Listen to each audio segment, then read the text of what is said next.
Suicide Squad issue 2. Tom Taylor's right, with Bruno Redondo on the art.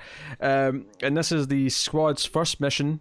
They're told to go in and kill a president who's refusing to leave even though he lost, because they want their appointed president to be put in place. Right. This doesn't feel foreshadowing at all.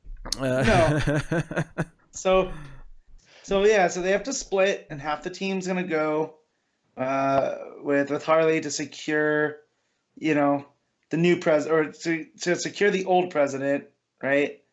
And the other half are gonna go with Deadshot to get the new president. Granted, I read this when I was super tired, so I might be missing stuff. Well, it starts off with a tease of what happens. The president there is certain, then actually gets shot at the end. It looks like they're ambushed. And this is all kind of a tease, because at the end of the issue, we find out that this is a fake ambush where the big character from the new young... Oh, Sita. Sita, there you go. She basically... Revolutionaries.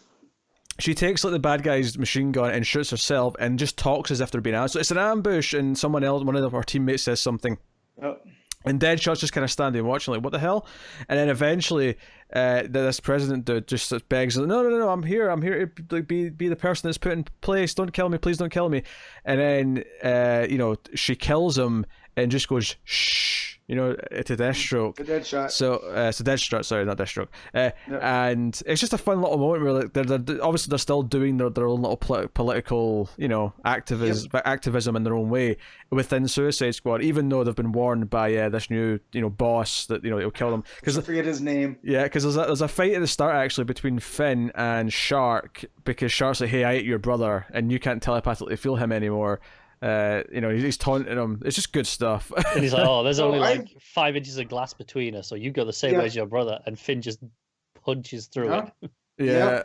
And the way that he says, too, like, this is what it felt like to eat your brother. Well, he tastes terrible, but I like the way he wiggled. Yeah. He's like, Taylor, you sick SOB. Yeah, and all the dialogue is great. Harley mouthing off, and the boss just like silencing her with some tech, is just good stuff. Like all the way the banter back and forth, it just feels so natural and smooth. It just flows. And the art's really good. I think Redondo's art's really clean. It's gorgeous, isn't it? Yeah. It's so cartoony expressive. Some great colors as well. I don't know who's on colors. Yeah, see when they're in the helicopter, because there's a whole joke where the one who has wings is afraid to fly. Right. And Deadshot's like, wait, what? You've got wings? And she's like, yeah, no, I like to fly. I don't like being inside a metal bucket that's got flammable fuel that could blow up at any, And then they all teleport out there and leave him on the helicopter on his own. As it's being shot down. Yeah. So there's a great bit of color in there as the bullets are going through the cockpit. You see, like, it turns red instead of blue for the next guy.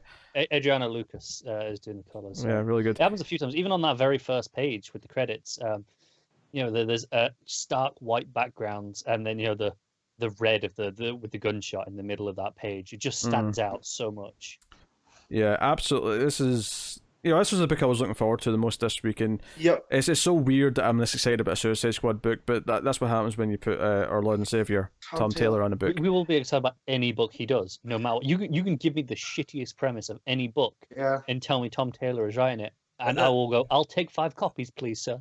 I'm not gonna lie, I kind of want to go back and read Injustice just because of now. I actually started. I started it. The first 6 issues, and it's good. Yeah, it is. It's still not my thing, but It just like I've said this before, but Suicide Squad's a concept that I've just never really been that in love with, and immediately he just made it work for me. No, admittedly, I've never read the classic Suicide Squad stuff, and I'm still excited about the new movie because it's also he introduced all these new characters too, right? Which I think that helps.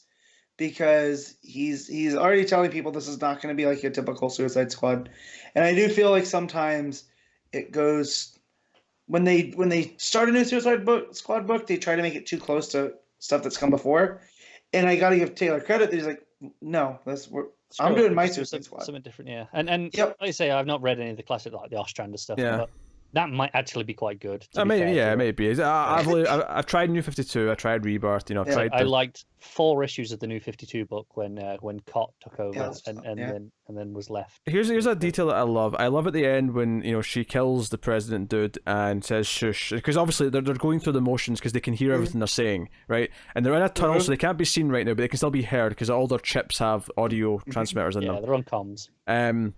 And Deadshot looks genuinely quite scared before she does the shush thing. And all I can think about is the idea of Deadshot and Harley and maybe some of the other like OG Suicide Squad members next issue being like, these assholes are going to get us killed because he threatened us. He said he was going to blow us all up, and he's so far he's proven to be quite willing to do it. He doesn't tolerate what Waller did. He's much more militant about it. Well, and this is the price of that guy bringing in a team instead of Waller brought in individuals that were forced to work together for their own greater good. Now you have the revolutionaries coming in, and I was like, well, no, you guys killed us. We're gonna take some casualties as well. They're a pre-established unit that with their own agenda already. Whereas, generally speaking, you can throw Deadshot, Harley, Shark, and pick any others together, and they might become a team over time. Sure, like we just Peter said the OG squad in this context because. Harley and Deadshot definitely have some familiarity and a team bond because they've had they've worked together for a while now. These guys have their own team bond already, and you've just thrown that in the mix. And I think there's more of them than there is original members as well. I don't think that's something we considered when we read the first issue. This dynamic that's been created here, where because they do have this camaraderie already, it does make the OG Suicide Squad members kind of the outnumbered, like odd people out. And what sort of situation does that put them in? That now they're just kind of like tagged along for this ride where they're going to try and get away with all this shit because they're going to try and use this to their advantage as best they can. And what sort of danger does that put them in? So, I mean, credit where credit is due. We did go an issue here without any of the squad members being killed. Right, but when it opened, that's not what I was thinking. I was like, oh man, Taylor's already thrown us into the wood chipper here. With some of the new characters. Yeah, we had some great deaths last issue, so I'm don't get me wrong. They'll be back before long, but And I appreciate that. I still wasn't sure that no one was going to die. I was like, no one's dying in this issue. I was like, hey, it's really possible. And sure, no one died in this issue, but going into issue 3, I'm going, someone could die in this issue. I believe that. He would have to go issues and issues and issues with no one dying before I started to not feel like it's possible. Like it is. Right. Basically, Deadshot and Harley feel safe. Yes. Harley and Zebraman. Deadshot. Zebraman's not safe. He's safe for now. There's like a 10% chance they'll let him kill Deadshot. There is a very small chance. Yeah. But all the others are fair game. Harley's the only one 100% they will never let him touch. Yeah. Yeah. Absolutely. Also, the country they went to is Badisnia, which is where the Flash story took place with the mental force. The wisdom Sage, there you go. With the Sage Force, where they had to go undercover because all the bad guys and whatnot. So that's fun. So of course that place would be installing a puppet dictator. I love that between this ongoing and Deceased getting a sequel, it feels like Taylor's veering more towards DC this last 6 months or so, right? It feels like he's coming home. Yeah. Yes, it's a new home that he didn't know he should have had, but he should have had it all along. And I like that he's doing like a lot of team books. I want to see him on a solo book at DC because Deceased is basically a team book. This is a team book. Injustice was a team book for all intents and purposes. I want to see him on a solo character, and we've seen the odd issue of Batman. I think we'll get it. I think what's great about all the stuff he's doing is that it is all kind of side stuff. Suicide Squad is the most prolific thing he's done so far in terms of being a mainline thing.